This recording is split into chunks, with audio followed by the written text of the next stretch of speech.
Hi friends, இன்னைக்கு நம்ம சேனலில் மைதா பிஸ்கெட் எப்படி செய்கிறதுன்னு பார்க்கலாம். அதுக்கு ஒரு பாத்திரத்தில் 200 கிராம் மைதா மாவு, 1/4 டீஸ்பூன் சால்ட் ஆட் பண்ணிக்கலாம். ஜாரில் 50 கிராம் சர்க்கரை, 3 ஏலக்காவை ஆட் பண்ணிவிட்டு இதை நல்லா அரைச்சிட்டு அந்த மைதா மாவில் இந்த சுகர் பவுடரை ஆட் பண்ணிக்கலாம்.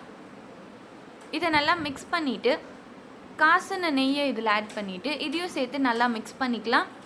ஒரு கிளாஸ் அளவுக்கு பாலை இதில் கொஞ்சம் கொஞ்சமாக ஊற்றி இதை நல்லா பிசைஞ்சிக்கலாம். இந்த பதத்துக்கு பிசைஞ்சுக்கோங்க. மாவு ரெடி ஆகிடுச்சு. இப்போ இதை ஒரு 30 மினிட்ஸ் போல் அப்படியே ஊற வச்சுக்கலாம். இப்போ 30 மினிட்ஸ் ஆகிடுச்சு. மாவு நல்லா ஊறிடுச்சு. இதை பூரி மனையில் வச்சு இந்த மாதிரி நல்லா பெருசாக இதை திரட்டிக்கலாம். இந்த தடியாக இருந்தாலே போதும். இப்போ இதை எட்ஜஸ் எல்லாத்தையுமே கட் பண்ணிவிட்டு இதை சின்ன சின்ன க்யூப்ஸாக கட் பண்ணிக்கலாம். இப்போ இந்த க்யூப்ஸை எண்ணெயில் போட்டு ஃப்ரை பண்ணி எடுத்துடலாம்.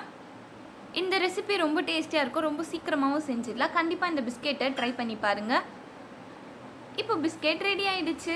தேங்க்ஸ் ஃபார் வாட்சிங்.